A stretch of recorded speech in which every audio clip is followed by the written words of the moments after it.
Hello friends, welcome to Jack study circle. Jack study circle एक छोटा सा प्रयास है इस कोरोना इस लॉकडाउन से हम लोग थोड़ा बाहर निकले। लॉकडाउन है लेकिन हम लोग अपने टैलेंट्स को अनलॉक करें। इस टाइम पर बहुत ज्यादा क्रूशियल टाइम चल रहा है, खासकर स्टूडेंट्स के लिए, और वो भी आईसीएसई बोर्ड के स्टूडेंट्स के लिए।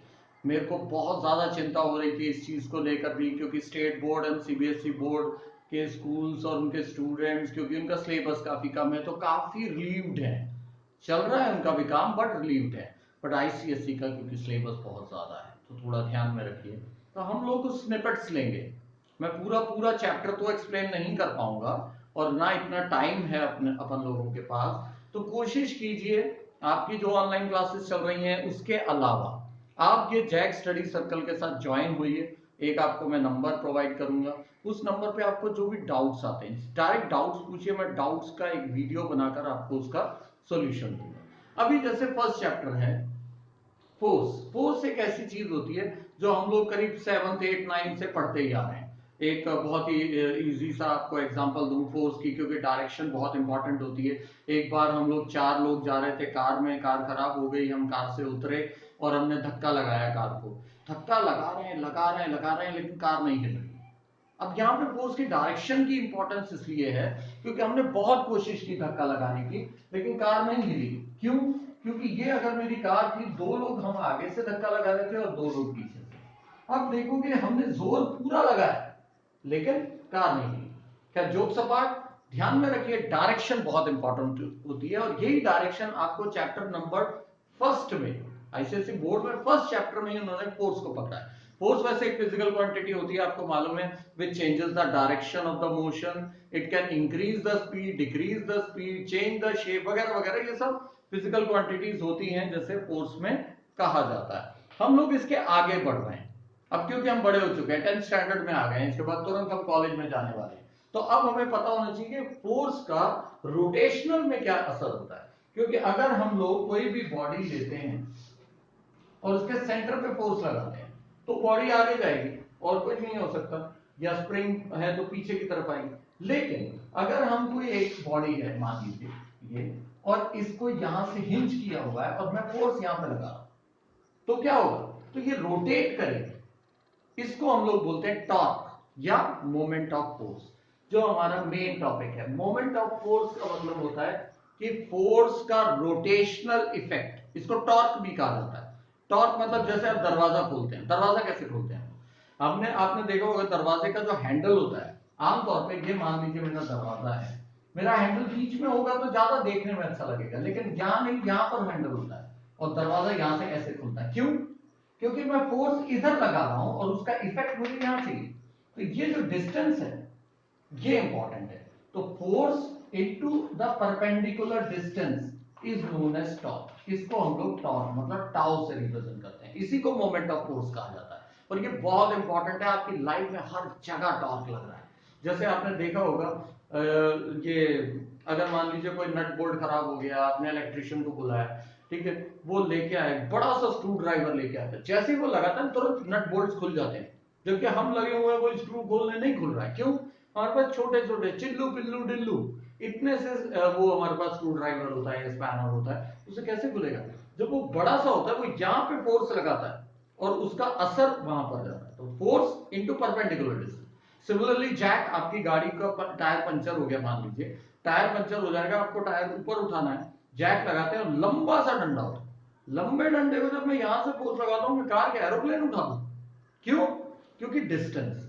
तो फोर्स यहां पे लगा रहे हैं परपेंडिकुलर डिस्टेंस, इससे फोर्स का इफेक्ट बढ़ जाता है। देयरफॉर हम लोग जो चीज आती है वो है moment of force. Similarly moment of couple भी होता है। कपल मतलब क्या है? कपल वैसे तो मतलब आपको मालूम ही है कपल का, जो जीएफ बीएफ वगैरह घूमते हैं, जो गर्लफ्रेंड बॉयफ्रेंड, वो कपल को 2 मिनट के लिए छोड़ दीजिए। तो कपल क्या होता है? कपल होता है एक लाइन में अगर 2 ऑपोजिट फोर्सेस लग रही हैं, इक्वल फोर्सेस होनी चाहिए। अगर ये 5 न्यूटन की फोर्स है, ये भी 5 न्यूटन की फोर्स हो, तो उसको हम लोग कहते हैं कपल। तो कपल जब लगता है तो प्योरली रोटेशनल मोशन होता है, बिकॉज एक क्लॉकवाइज की तरफ डायरेक्शन में लगा रहा है और दूसरा एंटी क्लॉकवाइज की तरफ।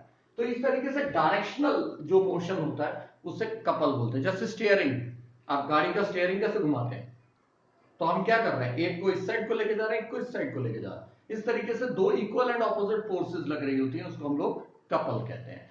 ये एग्जांपल आपको हर जगह दिखेगा। नल खोलते हैं, नल एक एक उंगली से आप नल नहीं खोल पाएंगे, आपको दोनों का यूज करना पड़ेगा। तो दोनों मतलब दो फोर्सेस हम ऑपोजिट लगाते हैं, उसको हम लोग कपल बोलते हैं। तो moment of couple, moment of force या टॉर्क, इन फोर्सेस का यूज कर कर हम लोग कोशिश क्या कर रहे हैं, रोटेशनल मोशन देने की। तो कभी भी आप बॉडी पे, जब भी आपके पास ये बॉडी है, आप यहां पे लगाएंगे तो ये रोटेट करेगी, ना कि आगे पीछे जाएगी। तो रोटेशनल मोशन इस टॉर्क का या इस चैप्टर का मेन पार्ट है। दूसरा एक इसी से रिलेटेड है, principle of moments. Principle of moments का मतलब क्या होता है कि टोटल मोमेंट्स क्लॉकवाइज में कितने लग रहे हैं और एंटी क्लॉकवाइज में कितने लग रहे हैं, ये हमेशा इक्वल होते हैं। मोमेंट्स मतलब फोर्स इंटू परपेंडिकुलर। मान लीजिए ये मेरी एक्सिस, यहां से कितना मोमेंट लग रहा है, दिस इंटू दिस, ये एक चीज हो गई।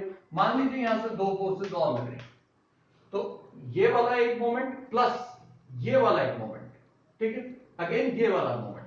अब ये क्या है, क्लॉकवाइज लग रहा है, ठीक है, ये भी क्लॉकवाइज लग रहा है, ये भी क्लॉकवाइज लग रहा है, और ये एंटी क्लॉकवाइज लग रहा है। तो एंटी क्लॉकवाइज जो लगेगा इज इक्वल टू क्लॉकवाइज। तो हमें क्या, ये प्रिंसिपल क्या है कि total clockwise moments is equal to total anti clockwise moment, तो उसको बोलते हैं हम प्रिंसिपल ऑफ मोमेंट। इसी के बेस पर दो टाइप के जो इक्विलिब्रियम्स होते हैं, डायनामिक इक्विलिब्रियम और स्टैटिक इक्विलिब्रियम। कोई भी चीज इक्विलिब्रियम में कब होती है, जब प्रिंसिपल ऑफ मोमेंट्स को फॉलो किया जा रहा है प्लस फोर्सेस जो हैं वो आपकी इक्वल हो रहे हैं, ठीक है। ये एक मेन पार्ट हो गया। सेकंड एक इंपॉर्टेंट पार्ट है सीजी। सीजी जिसको हम बोलते हैं centre of gravity. Centre of gravity का मतलब क्या होता है, एक ऐसा पॉइंट जहां पर हम पूरी बॉडी का मास ऐसे एज्यूम कर लें कि वहां पर कॉन्सेंट्रेटेड है, उसको हम लोग बोलते हैं सेंटर ऑफ ग्रेविटी।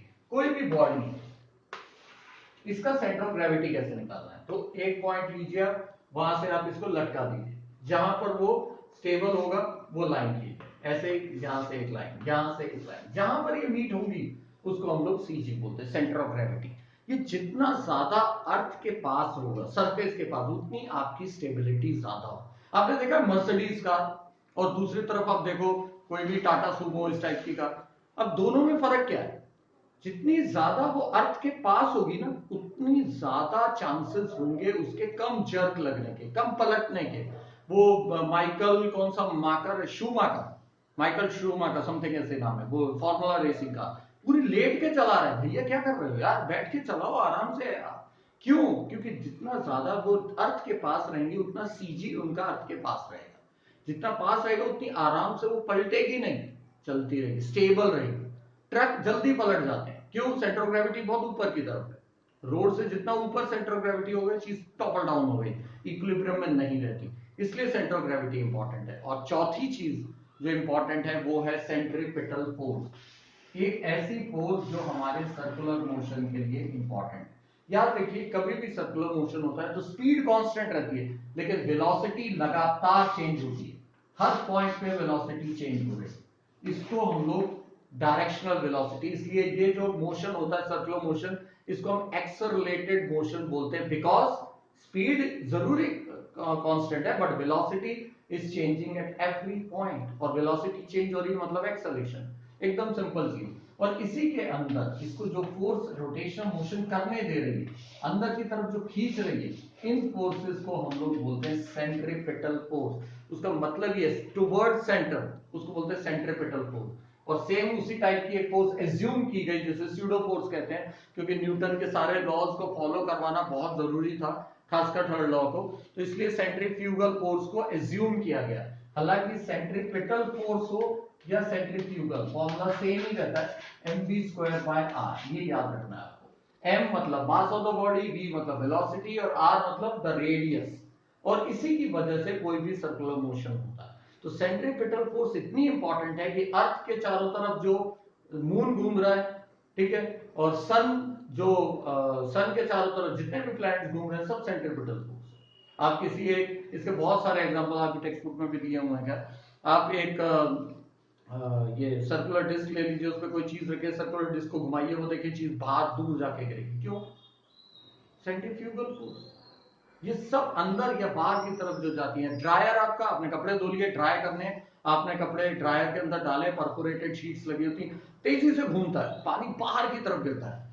ये तरीके, पानी बाहर की तरफ गिरेगा, आपका कपड़ा सूख जाएगा। That is centrifugal. तो आपको चार चीजें याद रखनी है। एक, मोमेंट ऑफ फोर्स या मोमेंट ऑफ कपल। दूसरा, प्रिंसिपल ऑफ मोमेंट्स।